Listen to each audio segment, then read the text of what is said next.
powered by Digiana Fresh. Crazy Cricket. नमस्कार, Digiana fresh presents crazy cricket यानी हमारे इस खास शो में आप सभी का एक बार फिर से बहुत बहुत स्वागत है। मैं हूं अभिषेक मिश्रा और बात करते हैं आईपीएल के सीजन के आज होने वाले मुकाबले की, क्योंकि आज मैच है सीएसके वर्सेस सनराइजर्स हैदराबाद यानी चेन्नई सुपर किंग्स आज भिड़ेगी डेविड वार्नर की टीम से। बात की जाए अंक तालिका की तो यहां चेन्नई अपने नाम के अनुरूप प्रदर्शन करती हुई दूसरे नंबर पर है और दूसरी तरफ बात की जाए सनराइजर्स हैदराबाद की तो बुरी खबर है अंक तालिका में, क्योंकि ये टीम सबसे आखिरी नंबर पर है। सीएसके अपने 5 में से 4 मुकाबले जीत चुकी है, जबकि एक मुकाबले में पराजय का सामना करना पड़ा है, जबकि सनराइजर्स हैदराबाद के साथ ठीक उलट कहानी है। अपने 5 में से 4 मैच ये टीम हार चुकी है, जबकि सिर्फ एक ही जीत इस टीम के नाम फिलहाल दर्ज है। तो आज के इस मुकाबले में जाहिर सी बात है कि आंकड़ों के लिहाज से, प्रदर्शन के लिहाज से, फॉर्म के लिहाज से सीएसके भारी पड़ती दिखाई दे रही है, लेकिन ये अनिश्चितताओं का खेल है। ये फॉर्मेट ऐसा है जहां कुछ भी संभव है और हम लगातार जो मुकाबले हो रहे हैं उसमें रोमांचक जिस तरह से मैचेस हो रहे हैं उसमें देख रहे हैं कि तासीर कभी भी बदल सकती है। तो समझते हैं कि आखिर किस तरीके से सनराइजर्स हैदराबाद यदि चाहे तो आज वापसी कर सकती है। हमारे साथ हमारे एक्सपर्ट श्री सुखदेव सिंह गुम्बन सर मौजूद हैं। इंदौर डिवीजन क्रिकेट एसोसिएशन के वरिष्ठ सदस्य हैं, पूर्व क्रिकेटर हैं और जाने माने क्रिकेट एक्सपर्ट भी हैं। सर आपका बहुत बहुत स्वागत है। Thank you. सर पहले हम आज के इस मैच की बात करें, लेकिन कल चलते हैं। एक रोमांचक मुकाबले की दावत हमको देखने को मिली और जिस अंदाज में यहाँ पर जीत दर्ज की है विराट कोहली की टीम ने, काफी कुछ आनंद आया। बिल्कुल।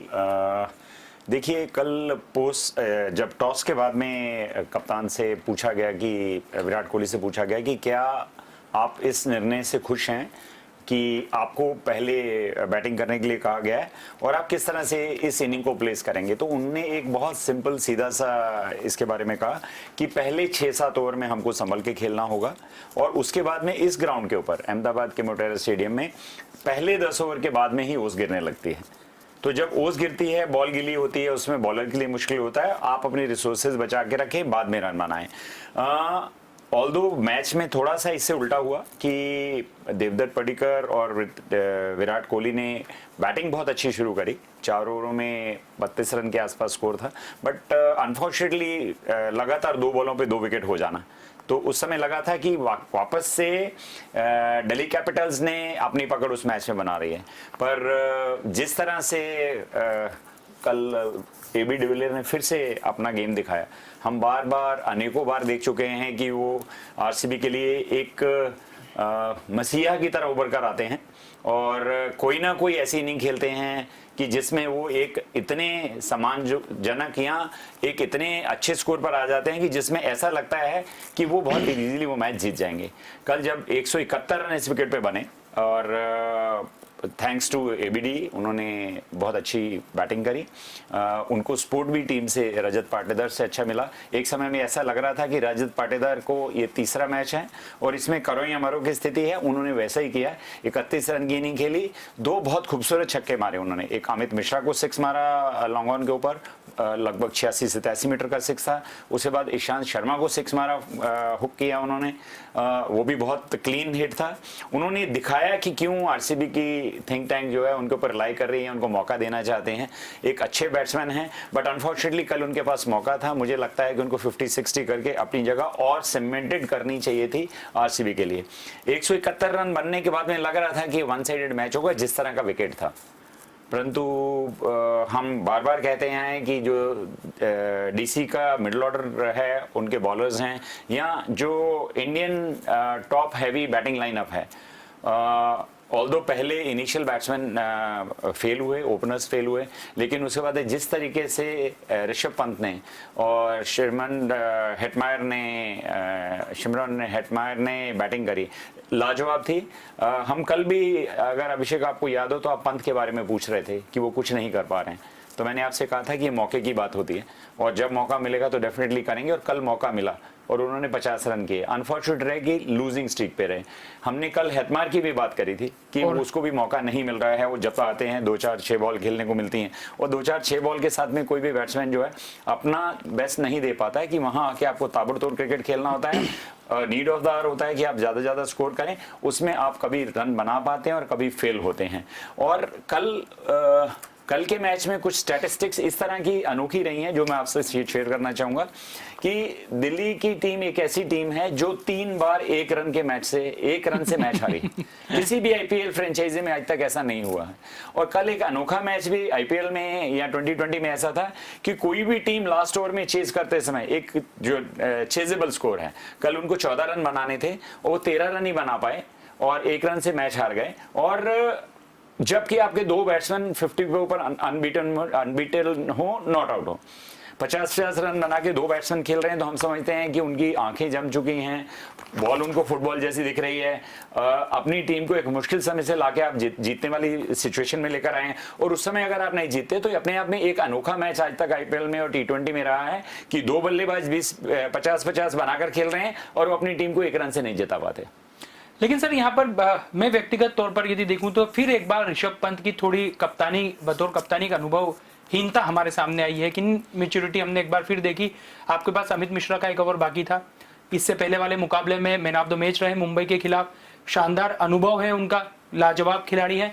लेकिन अंतिम ओवर जब एबीडी सामने थे आपने मार्क स्टोइनिस को मौका दिया और वो जो थे वो विनिंग रन साबित हुए आखिरकार आरसीबी के लिए। देखिए कहीं ना कहीं ये प्रेशर होता है एबीडी जैसे प्लेयर का कि वो जब सामने खेल रहे हों तो कप्तान कोई भी जो है वो ऐसा चाहता है कि एक स्पिनर जो होता है, एक सेट बैट्समैन जो है, जब आपको इंप्रोवाइज करना है, जब आपको मारना है तो आप एक स्पिनर को ज्यादा अच्छे से मार सकते हैं rather than medium fast bowler. क्योंकि मीडियम फास्ट बॉलर आजकल जितने हैं वो सारे यॉर्कर्स डालते हैं, वाइड फुल टॉसेस डालते हैं ताकि बैट्समैन उसके नीचे जाके उसको एलिवेट नहीं कर पाए और लंबी हिट नहीं मार पाए। मुझे लगता है शायद एबीडी के प्रेशर में ही उन्होंने डिसीजन लिया। बट हाँ, मैं आपसे एग्री करता हूं कि अभी वो यंग हैं, फर्स्ट टाइम कैप्टनसी हैंडल कर रहे हैं अपने फ्रेंचाइजी के लिए, समय के साथ साथ में परिपक्व होंगे और बैटिंग तो उनकी अच्छी है।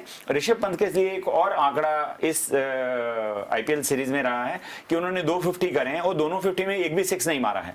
कल उनकी टीम को वो एक 6 की जरूरत थी, बट मैं फिर भी तारीफ करूंगा सिराज की कि जिस तरीके से उन्होंने बॉलिंग करी। 2 बल्लेबाज 50 पे सेट हैं, 2 लेफ्ट हैंडर, 2 बहुत ही हार्ड हिटिंग बैट्समैन, 14 रन की जरूरत है।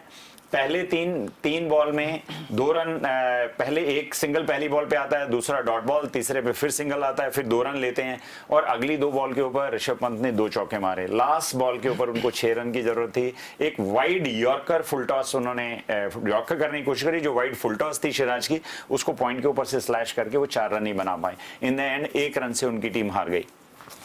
अब यहाँ पर बात एक ऐसे खिलाड़ी की जरूर करना चाहेंगे, हालांकि हम लगातार हमारे शो में उस खिलाड़ी के बारे में बात कर रहे हैं, लेकिन ये खिलाड़ी ही ऐसा है कि बातें कम पड़ जाएं लेकिन इनकी तारीफ पूरी नहीं हो पाती। एबी डिविलियर्स रिकॉर्ड की झड़ी लगा दी है इस खिलाड़ी ने, आईपीएल में 5000 से अधिक रन पूरे कर लिए हैं 161 पारी में। लेकिन सबसे महत्वपूर्ण बात यह है कि 5000 रन उन्होंने 150 से अधिक के स्ट्राइक रेट के साथ बनाए हैं, 3288 गेंद महज के लिए, जो अपने आप में एक रिकॉर्ड है। और इस रिकॉर्ड को तोड़ने के लिए मुझे लगता है कई खिलाड़ियों को लंबा इंतजार करना पड़ेगा। सर बिल्कुल ठीक कहा आपने। अगर हम स्पोर्ट्समैन की बात करें तो मुझे ऐसा लगता है क्रिकेटिंग वर्ल्ड में आज तक जितने भी क्रिकेटर पैदा हुए हैं या आगे जो होने वाले हैं, जिस तरह की प्रतिभा एबीडी में है, ऐसा कहा जाता है कि वो साउथ अफ्रीका के लिए उनकी 5 या 6 इंटरनेशनल टीम में सिलेक्ट होने वाले होने की कैपेबिलिटी उन गेम्स में रखते थे। वो एक बहुत अच्छे स्पिनर हैं, वो रग्बी खेलते हैं, वो हॉकी खेलते हैं, वो सॉकर खेलते हैं और बहुत सारी चीजें और करते हैं। तो स्पोर्ट्समैन हमने सुना है कि स्पेशलाइजेशन एक चीज में हो सकती है, बट अगर एक प्लेयर जो आपको 6-7 गेम्स में इंटरनेशनल लेवल में आपकी जो कंट्री को टीम रिप्रेजेंट करती है उसमें आने का मादा रखता हो, तो आप समझ सकते हैं कि स्पोर्ट्स की क्या हाइट हो सकती है। तो मुझे लगता है कि वो जो भी चीजें कर रहे हैं, अभी क्रिकेट हम देख रहे हैं उनको खेलते हुए, जो स्ट्राइक रेट है बेस्ट है आईपीएल में, जब उनसे टीम उम्मीद करती है वो आकर अपना बेस्ट देते हैं और टीम के लिए अच्छे रन बनाते हैं। तो मेरे ख्याल से अगर आज किसी भी फ्रेंचाइजी को एक ऑप्शन दिया जाए कि आपको एक कोई भी चॉइस दी जाती है कि आप एक प्लेयर आंख बंद करके फॉरेन प्लेयर ले लो तो मुझे लगता है सबसे पहले नाम एबीडी का होना चाहिए। और धन्यवाद एबीडी, जो इस तरह के आप शॉट्स हमें दिखाते हैं, क्रिकेटिंग शॉट दिखाते हैं, इस तरह का खेल हम सभी के सामने आप रखते हैं, और खासतौर पर ऐसे तनावपूर्ण दौर में आपका यह खेल हम सभी को बहुत ज़्यादा मनोरंजित करता है। उसके लिए एक बार फिर से बहुत बहुत धन्यवाद। और ऐसे खिलाड़ी विरले ही होते हैं, लेकिन निश्चित तौर पर उनके बैटिंग करते हुए देखना एक अपने आप में बहुत शानदार अनुभव है। और अब बात करते हैं आज के मुकाबले की, क्योंकि आज एक बार फिर डेडिस टीम यानी महेंद्र सिंह धोनी की चेन्नई सुपर किंग्स का मुकाबला है, और ये टीम भिड़ेगी सनराइजर्स हैदराबाद से, जिसका सफर अब तक इस टूर्नामेंट में अच्छा नहीं रहा है। और आंकड़े भी कहीं ना कहीं यहाँ पर एसआरएच के पक्ष में नहीं है, क्योंकि दोनों ही टीम को बीच 14 मुकाबले खेले गए हैं, जिसमें से 10 मैचेस अब तक सीएसके के हाथ में लगे और महज 4 मुकाबलों में सनराइजर्स हैदराबाद को जीत मिली है। सर, आंकड़े भी डरा रहे हैं, और सीजन जो जिस तरह से बहुत बुरा दौर यहाँ पर एसआरएच के साथ जारी है वो भी डरा रहा है। नहीं, बिल्कुल ठीक बात है। हम ये कह सकते हैं कि डूबते हुए सनराइजर्स और उठते हुए सीएसके, इन दो के बीच में आज मैच है। तो ये कहना, और जो अंक तालिका कह रही है और जो आपके number of matches played win loss का रिकॉर्ड कह रहा है, वो ये कह रहा है कि धोनी की टीम ने पहला मैच हार के 4 मैचेस लगातार जीते हैं। और जहां तक हम सनराइजर की बात करें तो बीच में एक मैच उन्होंने कन्विंसिंगली 9 विकेट से जीतने के बिना कोई भी काम इस पर्टिकुलर टूर्नामेंट में अपनी ख्याति के अनुरूप नहीं कर पाए हैं। सनराइजर हैदराबाद टोटली उनके फॉरेन प्लेयर के ऊपर बेस्ड है, और वही फॉरेन प्लेयर्स जो हैं वो रन बना रहे हैं। वो जॉनी वेस्टो हो, वो डेविड वार्नर हो, वो केन विलियमसन हो, वो जेसन होल्डर हो, वो राशिद खान हो, इन 5 को ही अगर हम उठा के देखें, और ये 5 ही परफॉर्म कर पा रहे हैं। उनके आसपास की जो भी बैटिंग बोल लीजिए, बॉलिंग बोल लीजिए, वो कुछ क्लिक नहीं कर पा रही है। अनफॉर्चुनेट है कि पिछले मैच में भुवनेश्वर कुमार नहीं खेल पाए, उनका टाइट थाई का इशू था, उनको रेस्ट किया। मुझे लगता है कि वो वापस आएंगे, एक रे ऑफ होप जो है सनराइजर हैदराबाद के रहेगी। मनीष पांडे हैं, बहुत अच्छे बैट्समैन हैं, रन उन्होंने अच्छे किए हैं, बट पिछले मैच में उनको बिठाया गया। उनकी जगह पे विराट सिंह को लेके आए, जो 14 बॉल के ऊपर सिर्फ 4 रन बना पाए। वो अपने आप को कोई भी जस्टिस नहीं कर पाए हैं अपनी पोजीशन से। मुझे लगता है एक डेविड वार्नर का बीच में कमेंट भी आया था कि ये एक हार्श कॉल था टीम सेलेक्टर्स का मनीष पांडे को ड्रॉप करने का। तो मुझे लगता है कि अपने स्ट्रगलिंग मिडिल ऑर्डर को स्टेबिलिटी देने के लिए आज मनीष पांडे को वापस से लाया जाएगा। सनराइजर हैदराबाद के बल्लेबाजों को और टीम को अपने फॉरेन प्लेयर के बिना हिंदुस्तान के जो 7 प्लेयर खेल रहे हैं उनसे उनकी परफॉर्मेंस को एक्सपेक्ट करना होगा, उनको मोटिवेट करना होगा, उनको बताना होगा कि हमारी विनिंग रेसिपी ये है। अदरवाइज आईपीएल में उनके लिए आगे मुश्किल होता चला जा रहा है।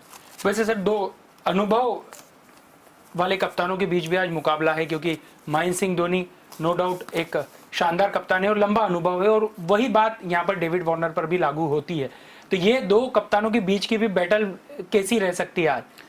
देखिए, दोनों बल्लेबाज हैं। बल्लेबाजी की बात करूंगा तो मैं डेविड वार्नर को उसको एज दूंगा कि वो बहुत अच्छे बल्लेबाज हैं। आज की प्रेजेंट फॉर्म में बात करें कि महेंद्र सिंह धोनी जो हैं वो थोड़े से स्लो बैटिंग कर रहे हैं, या जब वो बैटिंग करते हैं तो समय उनके बैटिंग क्रम नहीं आता है, बैट्समैन उससे पहले रन बना लेते हैं। डेविड वार्नर ओपन करते हैं, अच्छा खेल रहे हैं। पर जहाँ तक कप्तानी का सवाल है तो मैं बार बार कह रहा हूं कि महेंद्र सिंह धोनी जो है वो एक लोमड़ी जैसे चालाक कप्तान है। उसके दिमाग में ऐसी ऐसी चालें हैं जो सामने के कप्तान, सामने के बल्लेबाज नहीं समझ पाते हैं।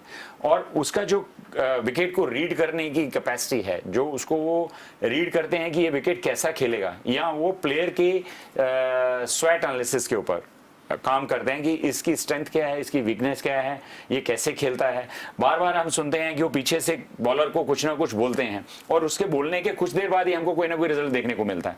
पिछले मैच में भी जब आरसीबी के साथ मैच था वानखेड़े में, तो मैक्सवेल जब बैटिंग कर रहे थे तो जडेजा को उन्होंने बोला इसको अंदर डाल, डंडे में डाल, मारेगा तेरे को, डंडे में मारेगा। वही हुआ। दूसरी बॉल के बाद में उन्होंने जडेजा ने मैक्सवेल को क्लीन बोल्ड कर दिया।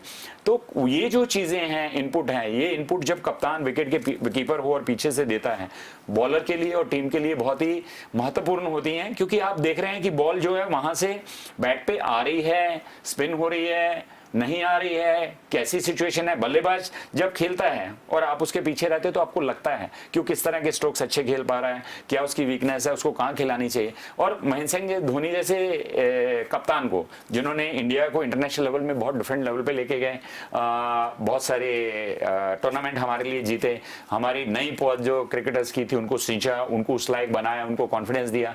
मुझे याद है, मैं पुरानी क्रिकेट की बात कर रहा हूँ कि हमारी टीम बाहर फॉरेन में जाकर मैचेस ही नहीं जीत पाती थी। हमारी बॉडी लैंग्वेज जो होती थी वो इतनी लो होती थी कि स्लेजिंग होती थी। जो फॉरेन क्रिकेटर्स हैं वो हुटिंग करते थे, वो गाली देते थे। मैं जो कह रहा हूँ ये कहने वाली बातें नहीं है, ये पास्ट है, ये अभी भी होता है, ऐसा नहीं कि अब नहीं हो रहा है, अभी भी होता है। बट अब विराट कोहली जैसे कप्तान है, एमएसडी जैसे कप्तान है। एमएसडी अपने आप में बहुत एग्रेसिव नहीं थे, बट उन्होंने अपनी टीम को बहुत रेस किया। बट विराट कोहली ने आया तो विराट कोहली ने आके उनको जैसे को तैसे की स्थिति के ऊपर ले आए कि आप अगर हमें कुछ बोलेंगे तो हम आपको 2 गुना बोलेंगे। और आज देखिए उस तरीके से हार्डवर्क, मेहनत और थिंकिंग करके, और अपनी जो हमारी आज हम बात करें, आज हम आईपीएल में देख रहे हैं 6-7 नए बच्चे आए हैं, 6-7 का परफॉर्मेंस रिमार्केबल है। और ये इस तरीके से क्रिकेट इंडिया में रेज हो रहा है। हम बादशाह तो हैं ही, मुझे लगता है आने वाले समय हम लोग बेताज बादशाह भी क्रिकेट के बने। ये बहुत बड़ी बात बोली है आपने। और अब बात कर लेते हैं कि ऐसे खिलाड़ी की जिसके इर्द गिर्द पूरी सीएसके घूमती दिखाई दे रही है, और वो है रविंद्र जडेजा। ये हरफनमौला खिलाड़ी जिस फॉर्म में इस पूरे टूर्नामेंट में दिखाई दे रहा है, ऐसा लगता है कि जब बल्लेबाजी पर उतरता है तो बॉल बल्ला ढूंढती हुई उनके पास आ जाती है, जब गेंदबाजी करते हैं तो बॉल विकेट पर आ जाती है, विकेट ले लेते हैं, और जब क्षेत्र रक्षण पर होते हैं तो उसके बाद में बल्लेबाज के लिए रन चुराना भी बहुत मुश्किल हो जाता है। Sir, one man army CSK की। बिल्कुल, देखिए अगर हम पिछला मैच आरसीबी के साथ भी देखें तो मुझे ऐसा लगता था कि Ravindra Jadeja versus RCB match चल रहा था। वो आए, उन्होंने 62 रन मारे, एक ही ओवर में 37 रन मार के पूरा मैच पलट दिया। 19 ओवर तक सब लोग मेहनत करके आरसीबी ने उसको पकड़ के रखा हुआ था, सिर्फ 1 ओवर 6 गेंद, और मैच जो है उठा के उस जगह ले गए जहां आपके पास कोई चारा नहीं है, करो या मरो। 191 रन उस विकेट के ऊपर जिसमें स्पिन हो रही हो, बॉल रुक कर आ रही हो, बनाना तो एक किसी भी कप्तान को डिस्टर्ब करता है। वैसा ही आरसीबी के साथ हुआ, इन द एंड वो हारे। मैं ऐसा कहूंगा कि हर क्रिकेटर का एक चरम होता है, एक लेवल होता है जो उसका हाईएस्ट होता है, पीक होता है। मुझे लगता है कि इस वक्त रविंद्र जडेजा जो हैं वो अपने एक पीक पे हैं, बेस्ट फॉर्म ऑफ लाइफ है उनका। वो बॉलिंग करते हैं तो विकेट लेते हैं, फील्डिंग में देखें तो उनका कप्तान उन पे हर चीज़ के लिए रिलाई करता है। हमने बार बार देखा है कि जहाँ पे बॉल जाती है या कभी कोई एक कैच छूटता है तो वहाँ पे रविंद्र जडेजा को भेज दिया जाता है। आप कोई ऐसी जगह हमको लगती नहीं है कि आप 30-40% अगर कैमरे को उठाकर देखेंगे तो 40% आपको एक प्लेयर दिखेगा और रविंद्र जडेजा दिखेगा। बैटिंग में वो अच्छी बैटिंग कर रहा है, बॉलिंग में विकेट ले रहे हैं, और फील्डिंग में कैचेस और रन आउट। इससे ज्यादा कप्तान कुछ भी एक्सपेक्ट नहीं कर सकता है। He is doing very well at the moment. वैसे सनराइजर्स हैदराबाद की बात की जाए तो यहाँ पर सर रविंद्र जडेजा जैसी खिलाड़ी की कमी अगर कोई पूरी करता है तो वो है राशिद खान। एक ऑलराउंडर खिलाड़ी है, शानदार गेंदबाज है, फील्डिंग बहुत जबरदस्त है और बल्लेबाजी पर उतरते हैं तो एक उम्मीद जगी रहती है टीम के जीतने की। लेकिन इस बार हम देख रहे हैं कि सीजन में राशिद खान नाम के मुताबिक काम नहीं कर पा रहे हैं। ये एक एसआरएच के लिए सबसे बड़ी तकलीफ हमें देखने को मिल रही है। देखिए अगर हम दोनों में बात करेंगे तो जडेजा को हम एक बैटिंग ऑलराउंडर की तरह देखते हैं। वो ज्यादा अच्छे बैट्समैन है, वो अच्छे बॉलर भी हैं। ऑलराउंडर का मतलब होता है वो खिलाड़ी जो हर डिपार्टमेंट में अच्छा करता हो, खासतौर पर बैटिंग और बॉलिंग में। वहीं हम राशिद की बात करेंगे तो बॉलिंग ऑलराउंडर है। उसकी जो मिस्ट्री स्पिन है, गुगली है, वो बल्लेबाज रीड नहीं कर सकते पाते हैं और बीट होते हैं, आउट होते हैं। वो अपने लिए अपने आप में एक बहुत ही उम्दा, और मुझे कहना चाहिए अगर हम आज बॉलर्स की बात करें, हमने थोड़ी देर पहले एबीडी की बात करी कि एबीडी को पहला चॉइस होगा। आज अगर स्पिनर्स में से किसी एक स्पिनर को उठाना होगा या इकोनॉमी रेट के ऊपर या बॉलर की हम बात करें कि एक बॉलर अगर आपको फॉरेन का किसी को उठाना कि कौन बॉलर लेना, तो मुझे लगता है राशिद खान सबसे पहली चॉइस होगा। बट उनकी अगर हम बाकी बात करें बैटिंग में, डेफिनेटली वो बैटिंग कर सकते हैं, लॉन्ग हैंडल यूज करते हैं, उठाकर मारते हैं, बट उनके ऊपर उतना रिलाई नहीं किया जा सकता जितना रिलाई हम लोग रविंद्र जडेजा पे करते हैं। उनके बैटिंग स्किल में दोनों में बहुत ज्यादा फर्क है और यही कारण है कि रविंद्र जडेजा जो है वो हर मैच में कुछ ना कुछ ऐसा करते हैं कि चेन्नई आज सेकंड नंबर पे पॉइंट टेबल पे है। वैसे सर सीएसके के लिए अभी सब कुछ बेहतर चल रहा है, टीम जीत तो रही है, लेकिन कुछ खिलाड़ी ऐसे हैं जो अभी अपनी क्षमता के अनुरूप प्रदर्शन नहीं कर रहे हैं और उनमें से एक है अंबाती रायडू। मैं व्यक्तिगत तौर पर उनकी बल्लेबाजी का बहुत अच्छा फैन हूं, लेकिन हम देख रहे हैं कि अभी बल्ला वैसा चल नहीं रहा। ये एक सीएसके के लिए परेशानी का सबब है। बिल्कुल ठीक बात है आपकी। हम माइती रेडू की बात करें तो हम पूरे अगर उनके क्रिकेटिंग कैरियर में देखें तो वो एक इस तरह का बल्लेबाज था जो इंडिया टीम में बहुत लंबे पीरियड तक खेल सकता था। उन्होंने इंटरनेशनल क्रिकेट इंडिया के लिए खेला बट बहुत कम खेला। मैं ऐसा कहूंगा कि वो जो टैलेंट उनमें है उसको जस्टिफाई पूरे कैरियर में नहीं कर पाए हैं। इससे पहले अगर हम देखें तो वो वन ऑफ टॉप बैट्समैन थे सीएसके के लिए पिछले सीजन तक के लिए। इस सीजन में कुछ बल्ला उनका नहीं चला है, बट मुझे ऐसा लगता है कि जो क्रिकेट है, क्रिकेट लॉ ऑफ एवरेजेस पे चलता है। एक बल्लेबाज अगर बार बार फेल होता है तो डेफिनेटली उसके दिमाग में प्रेशर होता है, टीम मैनेजमेंट उसको प्रोत्साहित करती है और उसमें से बेस्ट देखने को मिलता है। मुझे लगता है कि कहीं ना कहीं उसका भी हमें 1-2 मैचेस में बेस्ट देखने को मिलेगा। और देखिए जो टीम सिलेक्शन होता है वो अगर कोई आपका विनिंग कॉम्बिनेशन है उसमें मान लीजिए कोई एक बल्लेबाज या एक गेंदबाज अच्छा नहीं कर पा रहा है तो महेंद्र सिंह धोनी जैसा कप्तान मुझे लगता नहीं कि उसको चेंज करेंगे या उसकी जगह पे दूसरे बल्लेबाज को खिलाना चाहेंगे। कि आपको at the end of the day what you expect is कि आपकी टीम अच्छा परफॉर्म करनी चाहिए, जीतनी चाहिए। 4 मैच लगातार जीत चुके हैं और अभी आने वाले बहुत सारे मैचेस बाकी हैं और आप अपने प्लेयर को जब तक वैसा कॉन्फिडेंस नहीं देंगे कि नहीं आपकी जगह पक्की है और आपको परफॉर्म करना है तब तक वो अपना बेस्ट नहीं दे पाएगा। और अब थोड़ी सी बात कल होने वाले मुकाबले की कर लेते हैं, क्योंकि कल भी एक खास मुकाबला है। कल 2 टीमें आपस में भिड़ेगी, वो दोनों ही टीमें मुंबई इंडियंस और उनके सामने होगी राजस्थान रॉयल्स। मुंबई इंडियंस फिलहाल पॉइंट्स टेबल में भले ही नंबर 4 पर हो लेकिन सफर बड़ा ही लड़खड़ाता हुआ रहा है, कोई बहुत ज्यादा अच्छा रहा नहीं है। और बात राजस्थान रॉयल्स की करें तो वो 7वें नंबर पर है। सिर्फ दोनों ही टीमों में अगर अंतर है तो वो नेट रन रेट का है, बाकी मैचेस दोनों ही टीमें उतने ही जीते हैं जितने की राजस्थान रॉयल जीती है। तो मुंबई के लिए ये थोड़ी सी परेशानी का सबब जरूर है। सर क्या कहेंगे, मुंबई एक इतनी क्षमता वाली टीम, इतनी ताकतवर टीम, लेकिन प्रदर्शन के लिहाज से फिलहाल कुछ भी बेहतर नहीं चल रहा। हम बार बार कहते हैं कि ये जो होम एडवांटेज हटा देना, एक फ्रेंचाइजी को उसके होम ग्राउंड पे नहीं खेलने देना, एक बहुत बड़ा सरप्राइज एलिमेंट की तरह आया है किसी भी फ्रेंचाइजी के लिए। हर फ्रेंचाइजी ने अपनी टीम अपनी होम ग्राउंड के हिसाब से बना रखी है। मुंबई की बात करें तो उनके जो पिचेस हैं उस हिसाब से उनकी टीम का कॉम्बिनेशन है। और अब क्योंकि वो मुंबई में नहीं खेल सकते हैं तो उनके सारे मैचेस जो अब तक हुए थे वो सारे चेन्नई में हुए थे। चेन्नई के विकेट जितनी हैं वो सारी स्लो हैं, स्लगिश हैं, टर्निंग हैं। एक बहुत संभल कर और सोच समझ के साथ बैटिंग करने वाली विकेट है। वहां आप खुलकर जिस तरह से ब्लास्टिंग कर सकते हैं, मार सकते हैं, वैसा नहीं कर सकते हैं। जो big hitting middle order Mumbai का है वो फेल हुआ है स्लगिश विकेट्स पे। अब हमें ये देखना है कि अब आईपीएल का कारवां जो है वो दिल्ली आ गया है और दिल्ली में अब ये लोग 8 मैचेस यहाँ पे खेलेंगे। तो क्या मुंबई का हार्ड हिटिंग बैट्समैन अपना मैजिक को रिडिस्कवर कर पाएगा?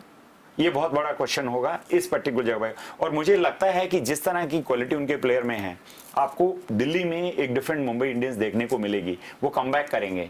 और सिमिलरली अगर हम यहीं पे राजस्थान रॉयल की बात करें तो राजस्थान रॉयल भी जो है उनके 2-3 प्लेयर के चले जाने से, इंजर्ड होने से, एक डिप्लेटेड टीम है। उनका भी बहुत दारोमदार जो है उनके फॉरेन प्लेयर्स के ऊपर है। कोई भी फ्रेंचाइजी अगर इंडियन प्लेयर जो साथ खेलते हैं और 4 प्लेयर फॉरेन के खेलते हैं, अगर इंडियन प्लेयर साथ नहीं देंगे, अच्छा नहीं खेलेंगे, वो किसी भी लेवल के ऊपर किसी भी तरीके से बेस्ट 4 में क्वालिफाई करने में उनको बहुत मुश्किल होगी। अब जाते जाते हमारे स्टूडियो का सवाल, सर क्या कहेंगे आज के मैच में कौन आपकी चॉइस है, कौन भारी दिखाई देती है? देखिए डैडीज टीम अच्छा कर रही है। उसके पीछे दोनों टीम को अगर मैं सोचूंगा तो मुझे ऐसा लगता है कि आरसीबी की एक विनिंग स्ट्रीक को, एक विजय रथ को उन्होंने रोका और बहुत कन्वेंशनल तरीके से और बहुत ही बड़े मार्जिन से उनको मैच हारा है। तो एक वो जो कॉन्फिडेंस आपके ऊपर विनिंग स्ट्रीक का होता है कि हम अच्छा कर रहे हैं, उसके कारण से मैं आरसीबी पे जाना चाहूंगा। इसके साथ साथ अगर हम मैं सीएसके पे जाना चाहूंगा। इसके साथ साथ हम सनराइजर हैदराबाद पे अगर बात करेंगे तो वो कुछ भी अच्छा नहीं कर पा रही है। और पिछले मैच में दिल्ली डेयर डेविल से 1 रन से सुपर ओवर में हारने के बाद में अभी तक शायद उस शॉक से वो नहीं उबर पाए होंगे। तो क्रिकेट जो है मैं बार बार कहता हूं माइंडसेट पे खेला जाता है, मोमेंटम पे खेला जाता है। अगर आप अच्छा खेल रहे हैं तो आपके अच्छा करने की प्रोबेबिलिटी ज्यादा है और अगर आप स्ट्रगल कर रहे हैं तो आपके स्ट्रगल करने की प्रोबेबिलिटी ज्यादा है। तो आज विनिंग स्ट्रीक, एक अच्छी टीम और एक चतुर कप्तान की कप्तानी में मैं सीएसके के साथ जाना चाहूंगा। सर जाते जाते चूंकि आप एक खिलाड़ी भी हैं और एक क्रिकेट एक्सपर्ट भी हैं और समाज का महत्वपूर्ण हिस्सा भी हैं। इस पेंडेमिक सिचुएशन में आप क्या अपील करना चाहेंगे लोगों से, क्योंकि अवेयरनेस, जागरूकता ही एकमात्र ऐसा विकल्प है जिसके आधार पर हम आगे बेहतर भविष्य की कामना कर सकते हैं। बिल्कुल, संपूर्ण विश्व इस महामारी से जूझ रहा है और खासतौर पे हिंदुस्तान तो कुछ ज़्यादा ही। ये समय है जिसमें हम सब लोग होश से काम लें, घर से तभी निकलें जब आपको बहुत अति आवश्यक कोई काम हो, और आप कोविड प्रोटोकॉल का संपूर्ण तरीके से पालन करें। मास्क पहने, कोशिश करें कि डबल मास्क पहने आप। घर से निकलें, वापस घर आने तक मास्क को बाहर ना निकालें। सैनिटाइज करें बार बार जब जब आप किसी चीज़ को टच करते हैं। जहां 2 से ज़्यादा लोग हैं वहां ना जाएं। और अगर आपको कोई भी सिम्टम आते हैं तुरंत मेडिकल हेल्प लें, डॉक्टर की सलाह लें, और इसका इंतज़ार ना करें कि मैं अभी देखता हूँ। ये हम लोगों में बहुत ऐसी चीज़ें होती हैं कि हम इग्नोरेंट हैं। मोस्टली इंडियंस इग्नोरेंट है अपनी हेल्थ के लिए। हम बहुत लीनियंट रहते हैं। एक बुखार आ गया या कोई एक सिम्टम आ गया तो सोचते हैं कि ऐसे ही आ गया होगा, सीज़न है, वेदर है।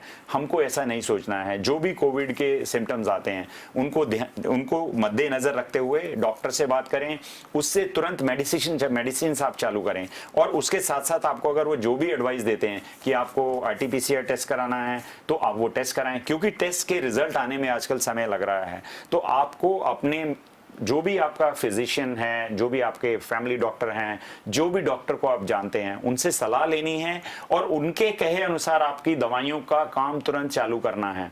इस पेंडेमिक में ये देखा गया कि जिस इंसान ने इसको इग्नोर किया है या जिस इंसान ने इसमें ट्रीटमेंट लेने में डिले किया है उसको इन्फेक्शन ज़्यादा हुआ। इन्फेक्शन ज़्यादा होना जो है हमारी सेहत के लिए हानिकारक है। मैं आपसे कहूँगा कि अपना ख्याल रखिए, अपने परिवार का ख्याल रखिए, स्वस्थ रहिए। बहुत जल्द हमारे अच्छे दिन भी आएंगे। तो ये बहुत खास एक संदेश सुखदेव सिंह गुम्मन जी के द्वारा हमें दिया गया है। और मैं आपको ये बताना चाहूँगा कि आप ज़रा सा भी अगर आपको कुछ शुरुआती लक्षण दिखाई देते हैं कोविड के, तो इंदौर में एडमिनिस्ट्रेशन ने, म्यूनसिपल कॉरपोरेशन ने नेहरू स्टेडियम और दशहरा मैदान पर एक खास व्यवस्था की है, drive in facility covid test centre के रूप में। आप यहां ऑनलाइन रजिस्ट्रेशन के माध्यम से जा सकते हो और महज 30 मिनट के अंदर आपका या आप जिसके साथ में जा रहे हैं उनका कोविड टेस्ट हो सकता है और 24 आवर्स में आपको उसकी रिपोर्ट मिल सकती है। इसका सबसे बड़ा फायदा ये होगा कि अगर शुरुआती लक्षणों के बाद आपको जानकारी मिल जाती है संक्रमित होने की, तो तत्काल आप अपना उपचार शुरू करवा सकते हैं और ऐसे में आपको अस्पताल जाने की नौबत नहीं आएगी। आप घर पर ही अपना उपचार करवा सकते हैं। इसके लिए भी बाकायदा चिकित्सकों की टीम वीडियो कॉन्फ्रेंसिंग के थ्रू आपसे लगातार संपर्क में रहेगी, आपकी पूरी चिकित्सकीय मदद करेगी। तो जाहिर सी बात है कि अगर कोविड को हराना है तो जागरूकता का परिचय देना है और उसके साथ साथ एक सबसे महत्वपूर्ण बात यह है कि ईट हेल्दी, थिंक पॉजिटिव। तो आप सकारात्मक सोचिए और अच्छा, अगर आप कुछ चीज़ों का सेवन करना चाहते हैं, खासतौर पर हरी सब्जियां और उसके साथ साथ ताज़े फल, तो आप डिजियाना फ्रेश की एप्लीकेशन डाउनलोड कीजिए। हम ई-रिक्शा की मदद से आपको संक्रमण मुक्त सब्जियां और फल मुहैया करवाने के लिए प्रतिबद्ध हैं। आपको बहुत ही कम समय में और न्यूनतम मूल्य पर आपको ये सुविधा हम प्रदान कर रहे हैं। तो अच्छा सोचिए, अच्छा खाने का प्रयास करें और ख़ास बात यह है कि अपना और अपने परिवार की सेहत का पूरा ध्यान रखिए। और जैसा हमने आपको बताया कि शुरुआती लक्षण दिखाई देने पर आप ज़रूर टेस्ट करवा लीजिए, क्योंकि ये एक ऐसा विकल्प है जिसके आधार पर हम कोरोना के खिलाफ जारी इस जंग में योद्धा बनकर और विजयी बनकर उभर सकते हैं। तो फिलहाल हमारी इस खास पेशकश में इतना ही। कल फिर मुलाकात होती है। अपना और अपने परिवार का ध्यान रखिए। नमस्कार।